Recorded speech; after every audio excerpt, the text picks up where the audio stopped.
मित्रांनो, आज आपण माहिती घेऊया बँक ऑक्शन म्हणजे काय. तर एखाद्या बँकेने एखादी प्रॉपर्टी त्यांच्याकडे जप्त केलेली आहे, त्यांच्याकडे फोरफिट केलेली आहे, तर ती प्रॉपर्टीचे पैसे त्यांना मार्केटमधनं पुन्हा त्यांच्या अकाउंटला रिव्हर्ट करायचे असतात. तर ती प्रॉपर्टी त्यांना सेल आउट करणं खूप गरजेचं असतं. एखादी प्रॉपर्टी समजा किंवा एखादं वस्तू जी असते ते आपण ज्यांनी ती कॉमोडिटी टाईपची वस्तू जसं व्हेइकल्स असतात, फोर व्हीलर वगैरे जे जप्त करतात बँकवाले, तर तिचं एक ऑप्शन असतं. तर त्या ऑप्शनचे जेही टेंडर्स असतात ते आपण इथून या वेबसाईटवरून ते घेऊ शकतो. तर आपण एका टेंडरची इथून माहिती घेऊ की एखादे आपण टेंडर हे स्टडी कसं करायचं आहे. तर मी इथं घेतो, हे 1 नंबरचं टेंडर आपण घेऊ. या टेंडरला मी इथं क्लिक करतो. त्यानंतर या टेंडरला काय काय डॉक्युमेंट्स लागतात, आपण ते टेंडर घेऊ शकतो का, त्या टेंडर्सची कंडिशन कशी वाचायची आहे, त्यासाठी समोरची काय काय फायनान्शियली डॉक्युमेंट्स कुठले कुठले आपल्याला पाहिजे, कुठले कुठले डॉक्युमेंट्स असल्यानंतर आपण ते टेंडर घेऊ शकतो, तर याची मी तुम्हाला माहिती सांगतो. हे बघा, इथं तिथं टोटल टेंडरची माहिती दिलेली आहे, प्रॉपर्टीची कॅटेगरी दिलेली आहे, मूवेबल आहे नाही आहे, लँड आहे, प्लॉट आहे, फ्लॅट आहे, याची टोटल इथं माहिती आपण टायटलमध्ये डिस्क्रिप्शनमध्ये इथं दिलेली आहे. डिस्क्रिप्शन ऑफ प्रॉपर्टी, टोटल प्रॉपर्टीची डिस्क्रिप्शन तुम्ही वाचायची आहे. त्यानंतर याचा हे कुठून प्रॉपर्टी येते, तर कोणाची आहे, काय आहे, तर इथं टोटल इथं नाव दिलेलं आहे, शशी कुमार वगैरे, बॉरोवर नेम वगैरे दिलेलं आहे. याची प्राईस किती ठरलेली आहे, तर याची प्राईस आहे 9,27,500 यांना याच्यावरती त्याची प्राईस पाहिजे. आणि बीड इन्क्रीमेंट व्हॅल्यू म्हणजे एखाद्या व्हॅल्यूच्या वर जी बोली लावली जाते ती कुठल्या, म्हणजे त्याची ती एक काय स्ट्रेंथ आहे त्याची, तर याची 10,000 रुपयाच्या बोलीमध्ये याची प्राईस तुम्हाला द्यायची. जसा 9,37,500, तर 9,37,500च्या वर 10,000, असं प्रत्येकाने 10,000च्या मल्टिप्लाय करून ती प्राईस तिथं द्यायची. आणि दुसरं ऑप्शन दिलेलं आहे इथं ॲट टू एक्सटेन्शन टाईम, म्हणजे ज्यावेळेस एखादा बिडर 10,000च्या प्राईडनं टेंडर रेट, बीडचा रेट कोट करतो, त्याला 5 मिनटाच्या आतमध्ये दुसऱ्यांनी तो टेंडरचा रेट कोट केलाच पाहिजे, असं त्याचं एक टर्म्स असते. त्यामुळे त्याची ॲट टू एक्सटेन्शन टाईम 5 मिनटाचा असतो. प्रत्येक 5 मिनटाला त्याची प्राईस टाकण्याची तुम्हाला संधी मिळते. याला DSCची गरज नाही आहे, खूप महत्त्वाचा विषय आहे. याला DSC रिक्वायर्ड नो, याला विदाऊट DSCसुद्धा तुम्ही टेंडर फाईल करू शकता. त्याची EMD अमाऊंट आहे, त्या अमाऊंटच्या जी रिझर्व प्राईसच्या 1% अमाऊंट मागितलेली यांनी 93,750, ते तुम्हाला EMD डिपॉझिट बँकने ही तुम्हाला DDच्या स्वरूपात द्यायची आहे. शक्यतो DD स्वरूपातच असते ऑप्शनला, ते तुम्हाला DD स्वरूपात द्यायची आहे. त्यानंतर ही 10 मार्चला हे टेंडर आलं होतं, याची टोटल इथं माहिती दिलेली आहे. त्यानंतर डॉक्युमेंट्स टू बी सबमिटेड, तर तुम्हाला PAN card, annexure 3 declaration form, annexure 2 details of bidder, proof of address. तर आता मी इथले डॉक्युमेंट्स वगैरे आपण डाउनलोड करू. PDF मधून डॉक्युमेंट्स आहे, तर ती टोटली तुम्ही PDF डाउनलोड करायची आहे. त्या PDF ही PDF झिपमध्ये आहे. मी टोटल डॉक्युमेंट्स डाउनलोड करतो. याचे ॲनेक्शर इथं दिलेलं आहे बघा, ॲनेक्शर 2 डिटेल्स ऑफ बिडर आणि ॲनेक्शर 3 डिक्लेरेशन ऑफ बिडर. यामध्ये त्यांच्या टोटल टर्म्स अँड कंडिशन दिलेल्या असतात. त्या टोटल टर्म्स अँड कंडिशन तुम्ही 2 वेळेस वाचून घ्यायचे आहे. ज्यांना नवीन आहे त्यांनी 2 ते 3 वेळेस टेंडर वाचायचं आहे. टर्म्स अँड कंडिशन खूप इम्पॉर्टंट असतात.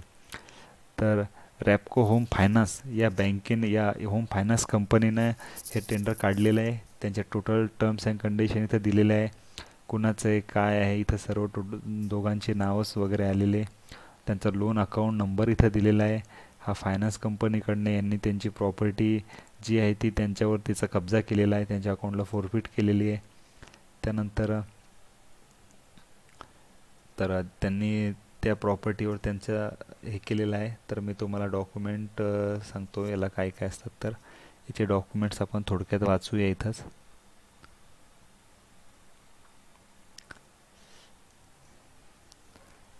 तर इथं टोटल तुम्हाला डॉक्युमेंट्सचं नाव दिसतंय, हे कुठला फायनान्स आहे, तर रेपको होम फायनान्स लिमिटेड ही कंपनी आहे. त्याची तारीख इथे दिलेली आहे, त्याची टोटल्स इथं दिलेलं आहे की त्यांना किती पाहिजे, किती पैशामध्ये पाहिजे, इन्क्रीमेंट व्हॅल्यू, जसं मी तुम्हाला अगोदर सांगितलं होतं इन्क्रीमेंट व्हॅल्यू वगैरे काय असतं. तर यांचं कॉर्पोरेट ऑफिस दाखवतं आहे, चेन्नईला यांचं ऑफिस आहे.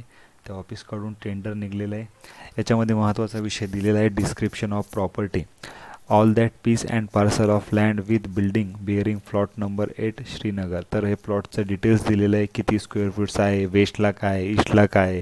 जसं आपण 7/12 वगैरेमध्ये डिटेल्स असते तर ती टोटल डिटेल्स इथं दिलेली आहे.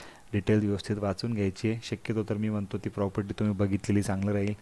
अगोदर ती प्रॉपर्टी बघायची, त्यानंतर तुम्ही डिसिजन घ्यायचं आहे की तिथं त्याची व्हॅल्युएशन काय असेल, सध्याच्या कंडिशनला किती आहे, काय आहे, त्याच्या ॲजवेअर बेसिसवर सध्या कशी त्याची कंडिशन आहे, ही टोटल कंडिशन तुम्हाला तिथं गेल्यानंतर लक्षात येईल. कारण डॉक्युमेंटरी कितीही डिटेल दिली तर ती आपल्याला जास्त लक्षात राहत नाही.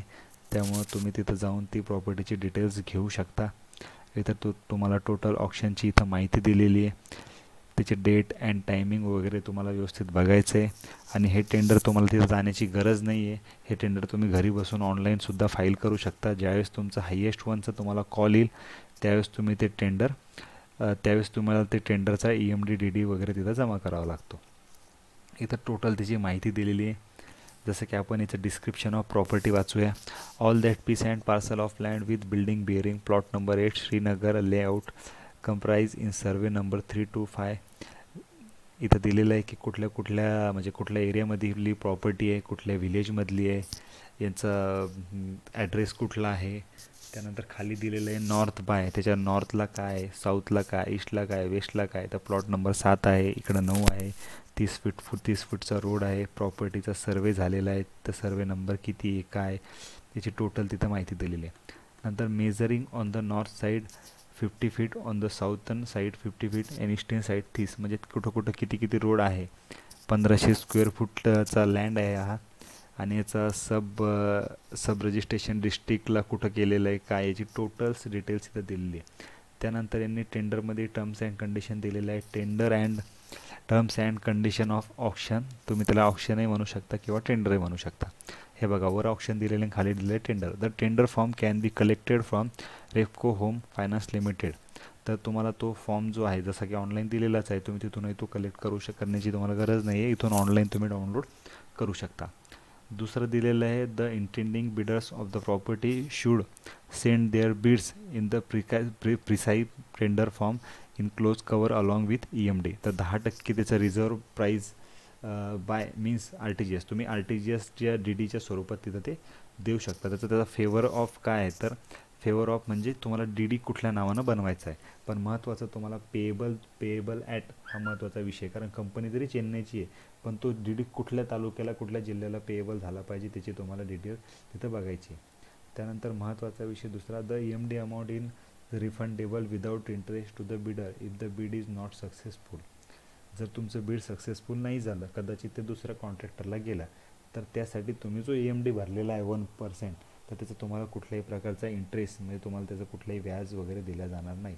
आणि तशी तुम्हाला कुठल्याही पद्धतीची त्याची मागणीसुद्धा करता येणार नाही. तर अशा काही अटी याच्यामध्ये असतात. Sales tax, duty, property, GST. तर ते टोटल्स रूल्स तुम्हाला बघायचे. तुम्हाला कमीत कमी रेटमध्ये इथं प्रॉपर्टी मिळण्याचे चान्सेस खूप जास्त असतात. तर धन्यवाद. याबद्दलची अजून तुम्हाला काय माहिती पाहिजे असतील तर तुम्ही मला कमेंट करा.